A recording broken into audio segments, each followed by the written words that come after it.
Daniel, inclusive a gente está aqui trazendo com o Gabriel, com o Pedro, esse impacto direto que o Brasil terá.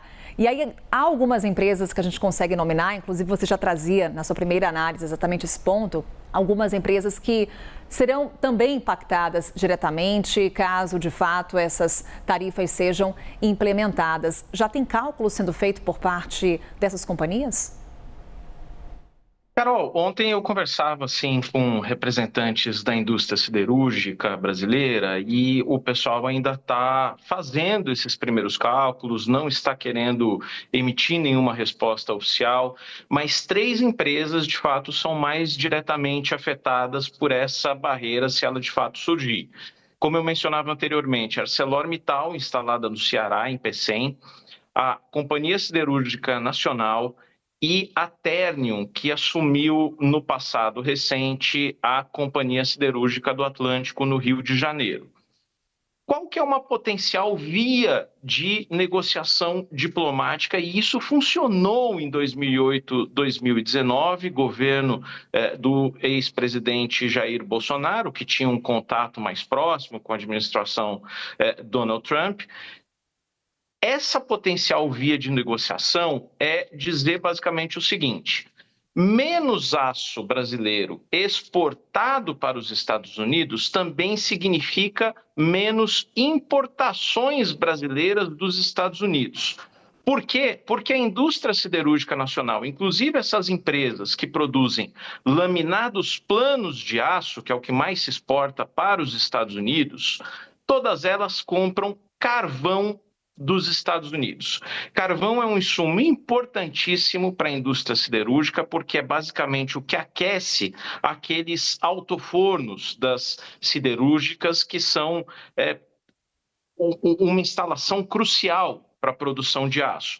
E elas são, em boa parte, movidas a carvão. O carvão que move as siderúrgicas nacionais, esses altofornos brasileiros, é majoritariamente dos Estados Unidos. No ano passado, $1 bilhão em compras dos Estados Unidos de carvão.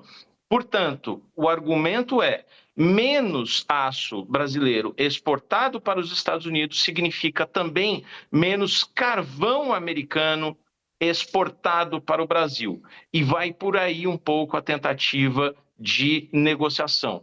Voltamos a dizer, Carol, um dos principais empecilhos é que, até agora, não existe um canal aberto de diálogo, linha direta entre governo brasileiro e governo americano. Não existe isso entre Itamaraty e Departamento de Estado, Ministério do Desenvolvimento, Indústria e Comércio e Departamento de Comércio, ou USTR, Palácio do Planalto, Casa Branca.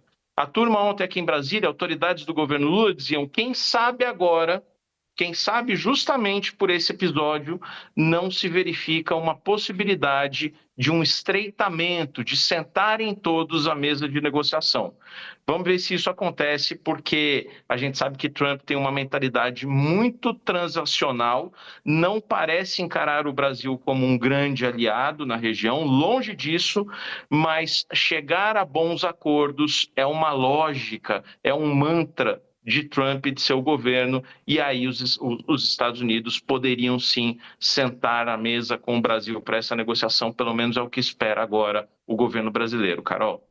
Aquela história também, né, Hitner, a questão da inflação. A gente vem falando já há algumas semanas o quanto mais caro vai ficar, por exemplo, a indústria de construção civil nos Estados Unidos se todo o aço de forma indiscriminada, generalizada, for taxado por lá. Ponto importante, as empresas nacionais que têm a produção aqui, que vão sim ser afetadas porque terão o seu principal mercado com uma tarifa agora adicional de 25%. O que pode acontecer? Nos Estados Unidos, a produção subir e beneficiar empresas que têm instalações lá. É o caso da brasileira Gerdau.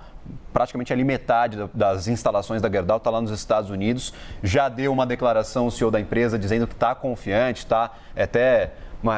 foi algumas semanas atrás, não foi agora, mas falando que está confiante com este novo governo de Trump. O que acontece? Fecha mercado para quem está de fora. As empresas que têm produção interna nos Estados Unidos podem se beneficiar. A Gerdau é uma delas, Carol. E ver reação de mercado hoje, né, Gabriel? Ah, com certeza. A gente vai ficar monitorando com ali, muita lupa, todas as siderúrgicas que estão listadas aqui no mercado brasileiro. Como é que vai estar, por exemplo, o mercado de minério de ferro mundialmente? Já havia uma expectativa de menor produção neste 2025, de mercado um pouquinho mais desaquecido. Com essa nova dos 25% de Trump, pode ainda incrementar este cenário de desaquecimento do setor. Então, olho apurado para o mercado, para as ações dos investidores hoje. Se eu puder fazer um minúsculo adendo só, a gente está falando de empresas que são diretamente afetadas porque exportam laminados planos de aço para os Estados Unidos, mas tem um impacto indireto, como aconteceu em outros setores. Pegue, por exemplo, carros elétricos ou produtos químicos, em que os Estados Unidos, inclusive no governo Biden, estabeleceram barreiras protecionistas. Um fenômeno que a gente vê na economia é o deslocamento de mercados e o deslocamento de produção. Portanto, se você tem empresas chinesas ou empresas mexicanas, canadenses, turcas, que exportam menos para os Estados Unidos por causa de uma tarifa adicional, elas olham para um mercado como o Brasil e falam, opa, peraí, deixa eu mandar para lá o que eu não estou mais exportando para os Estados Unidos. Então, isso tende a ser uma má notícia para todas as siderúrgicas brasileiras, muito além das 3 que mais exportam para os Estados Unidos. E você veja que o Donald Trump, que é um sujeito que tem um discurso tão reativo à questão do clima, pode acabar indiretamente provocando um bem para o meio ambiente, porque o Daniel falava da questão do carvão usado na siderurgia, mas já existem hoje reatores de redução direta que são substitutos com hidrogênio do carvão, que fazem um ferro de um processo mais limpo, que ajudam na descarbonização e também a combater o efeito estufa. Então, você veja como essas alternativas verdes acabam se apresentando como uma solução possível no meio da taxação dessas indústrias que poluem muito, né, Carol? Esse é o cenário que a gente traz para você aqui nessa análise em grupo. Com o prazer de receber Daniel Rittner. Mais uma vez, Rittner, muito obrigada. Vai estar na programação aqui da CNN Brasil até o WW, né, Rittner? Obrigada.